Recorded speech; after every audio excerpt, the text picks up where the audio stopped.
ഈശോയിൽ എൻ്റെ ഏറ്റവും പ്രിയപ്പെട്ട സഹോദരങ്ങളെ, ഈ ഒറ്റയ്ക്കായി പോയോ എന്നൊരു ചിന്ത അതല്ലേ, അത് നമുക്ക് എല്ലാവർക്കും വരാം അല്ലേ. ഒരു പഠിച്ചുകൊണ്ടിരിക്കുന്ന ഒരാൾക്കോ, ജോലി ചെയ്യുന്ന ഒരാൾക്കോ, കുടുംബജീവിതം നയിക്കുന്ന ഒരാൾക്കോ, ഒരു അച്ഛനോ സിസ്റ്ററിനോ ആർക്കും വന്നു പോകാവുന്ന ഒരു ചിന്തയാണ് ഒറ്റയ്ക്കായി പോയോ, ആരും കൂടെ ഇല്ലേ എന്നുള്ള ഒരു ചിന്ത. ശരിക്കും പറഞ്ഞാൽ നിങ്ങളൊന്ന് ചിന്തിക്കണേ, അങ്ങനെ ഒരു ചിന്ത ഉള്ളിലോട്ട് വന്നാലും അതിനെ അങ്ങ് തള്ളിക്കളഞ്ഞേക്കണം. എന്തിനാണെന്നറിയോ, ഞാൻ ഒറ്റയ്ക്കാണെന്നൊരു ചിന്ത വന്നാൽ വലിയ അപകടമുണ്ട്. ഇതുവരെ അങ്ങനെ ചിന്തിച്ചപ്പോൾ ഉണ്ടായ അപകടങ്ങളെയൊക്കെ അറിയാം. ഞാനൊരു പുതിയ അപകടം പറഞ്ഞുതരാം. എന്താണെന്നറിയോ, ഞാൻ ഒറ്റയ്ക്കാന്ന് ചിന്തിച്ചാൽ അപ്പം തന്നെ എൻ്റെ കൂടെയുള്ള ദൈവസാന്നിധ്യത്തെ ഞാൻ അറിയാതെ നിഷേധിക്കുകയാണ്. ശരിയല്ലേ?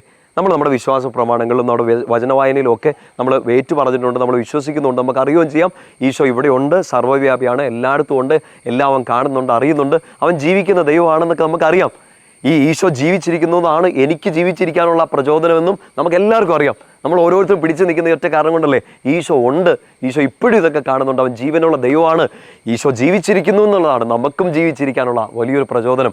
അപ്പോൾ ആ ഒരു മൊമെൻറ്റിൽ അങ്ങനെ ഒരു വിശ്വാസം നമ്മുടെ ഉള്ളിൽ ഉള്ളപ്പോൾ തന്നെ തീർച്ചയായിട്ടും ചില സങ്കടങ്ങൾ വരുമ്പോൾ, ഒന്ന് തോറ്റു പോകുമ്പോൾ, ആരെങ്കിലുമൊക്കെ ഒരു പറ്റീരൊക്കെ തരുമ്പോൾ, നമ്മൾ ചെയ്യാത്ത തെറ്റൊക്കെ നമ്മുടെ കയ്യിൽ ആരോപിക്കുമ്പോൾ നമ്മളെല്ലാം തോന്നും ഐ എം സോ ലോൺലി, എൻ്റെ കൂടെ ആരും ഇല്ലല്ലോ എന്നൊക്കെ ഓർത്ത് നമ്മൾ സങ്കടപ്പെടും. പക്ഷെ അങ്ങനെ സങ്കടപ്പെട്ടുള്ള പ്രശ്നം എന്താണെന്നറിയോ, ആ സമയത്ത് തന്നെ നമ്മൾ അറിയാതെ ഒരു ദൈവനിഷേധം നടത്തുകയാണ്. ഇത് ഇച്ചിരി സീരിയസ് ആയിട്ട് എടുക്കണം. കാരണം വളരെ സിമ്പിളായിട്ട് നമ്മൾ പറഞ്ഞ എൻ്റെ കൂടെ ആരുമില്ല, എന്നെ സഹായിക്കാൻ ആരുമില്ല, ഞാൻ ഒറ്റയ്ക്കായി പോയി, ഓട്ടോമാറ്റിക്കലി എൻ്റെ കൂടെ നിൽക്കുന്ന ആ ദൈവ സാന്നിധ്യത്തെ ഞാൻ അറിയാതെ നിഷേധിച്ചു. പ്രിയപ്പെട്ട സഹോദരങ്ങളെ, ഒരു വലിയ ബോധ്യം എന്നാ വേണ്ടെന്നറിയോ, ഈ ഒരു വിശ്വാസത്തിൻ്റെ ഭാഗമായിട്ട് തന്നെ നമ്മുടെ മനസ്സിലേക്ക് ഈ ചിന്ത വരണം, ഞാൻ ഒരിക്കലും ഒറ്റയ്ക്കായി പോകില്ല. ഈശോയുടെ വചനം കേട്ടുകൊണ്ടിരിക്കുന്ന ഈശോയുടെ പ്രിയപ്പെട്ട കുഞ്ഞിനോട് ഈശോയ്ക്കും പറയാനുള്ള ഇത്രയേ ഉള്ളൂ, നീ ഒരിക്കലും ഒറ്റയ്ക്കായി പോകില്ല, നീ ഈശോയുടെ സ്വന്തമാണ്.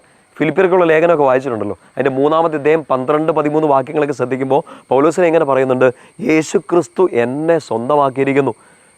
നിങ്ങളെ എഴുന്നേൽപ്പിക്കാൻ, നിങ്ങൾക്കൊന്നുകൂടെ ജീവിക്കാൻ, നിങ്ങൾക്കൊന്നുകൂടെ ശ്വസിക്കാൻ, നിങ്ങൾക്കൊന്നുകൂടെ മുമ്പോട്ട് പോകാൻ വേണ്ടിയിട്ട് ഈ ഒരു ബോധ്യം ഉള്ളിൽ എപ്പോഴും ഉണ്ടായിരിക്കണം.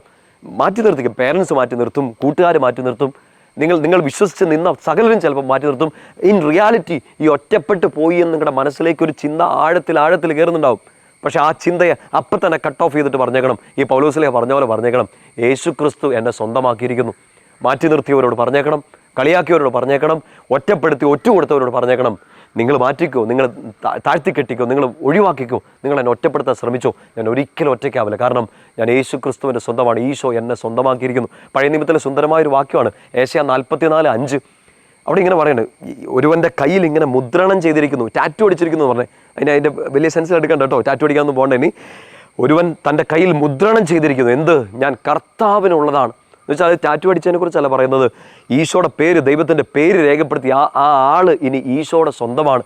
എൻ്റെ പ്രിയപ്പെട്ട സുഹൃത്തുക്കളെ, നമ്മുടെ ഹൃദയത്തിൻ്റെ ആഴത്തിൽ തന്നെ നമ്മുടെ ചിന്തകളിലും നമ്മുടെ സിരകളിലും നമ്മുടെ ഓരോ രക്താണുക്കളിലും ഇത് എഴുതി വെച്ചിട്ടുണ്ട്, കർത്താവിനുള്ളതാണ്.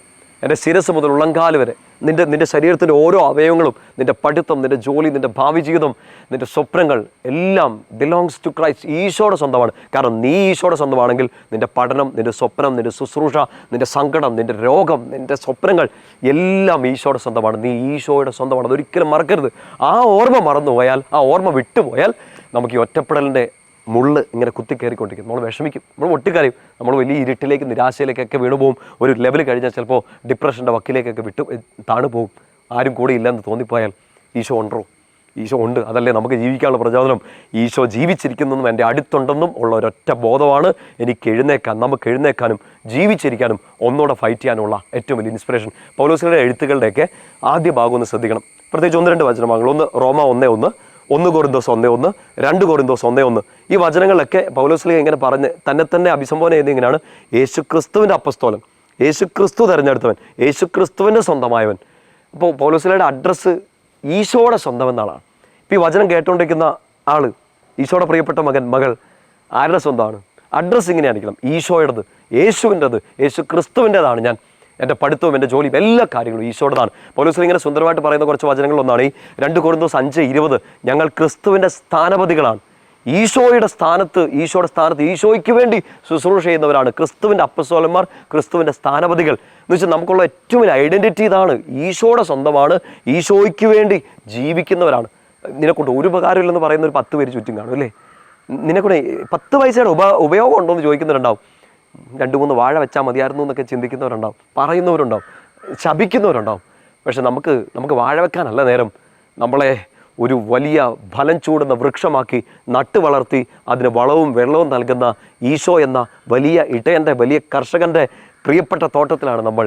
ഈശോ നോക്കി നടത്തുന്ന ഒരു വലിയ വലിയ തോട്ടത്തിലാണ് നമ്മൾ. അതിൽ പടർന്ന് നമ്മൾ പന്തലിക്കുക തന്നെ ചെയ്യും. ആർക്കും വെട്ടിയെറിയാൻ പറ്റാത്ത, ആർക്കും കരിച്ചു കളയാൻ പറ്റാത്ത നല്ല ഫലം ചൂടുന്ന ഒരു ട്രീ, ഒരു മരമായിട്ട് നീ മാറും. ഈശോയിൽ വേറുറപ്പിച്ച് നിൽക്കണം എന്നുള്ള ഒരൊറ്റ കണ്ടീഷനേ ഉള്ളൂ. ബാക്കി ഈശോ നോക്കിക്കോളും. ഈശോ ജീവിച്ചിരിക്കുന്നു, നീയും ജീവിച്ചിരുന്നേ മതിയാവും. തോറ്റുകൊടുക്കാൻ പറ്റില്ല. കാരണം മരണത്തെ പോലും തോൽപ്പിച്ച ഈശോയാണ് നിൻ്റെ മുമ്പിൽ നിൽക്കുന്നത്. അവൻ ജീവിക്കുന്നു, സത്യമായി അവൻ ജീവിക്കുന്നു. ക്രിസ്തുവിൻ്റെ സ്ഥാനപതിയായി, ഈശോയുടെ സ്വന്തമായി, ഈശോയുടെ അഡ്രസ്സായിട്ട് കയ്യിൽ മുദ്രണം ചെയ്തല്ല, ശരീരം ജീവിതം മുഴുവൻ ഈശോയ്ക്ക് വേണ്ടി ഡെഡിക്കേറ്റ് ചെയ്ത് വിശുദ്ധിയോടെ ജീവിച്ചോ. നീ കർത്താവിൻ്റെ സ്വന്തമാണ്. യേശു ക്രിസ്തു കൊച്ചേ നിന്നെ സ്വന്തമാക്കിയിരിക്കുന്നു. ഈശോ അനുഗ്രഹിക്കട്ടെ. പിതാവിൻ്റെയും പുത്രൻ്റെയും പരിശുദ്ധാത്മാവിൻ്റെയും നാമത്തിൽ ആമേൻ.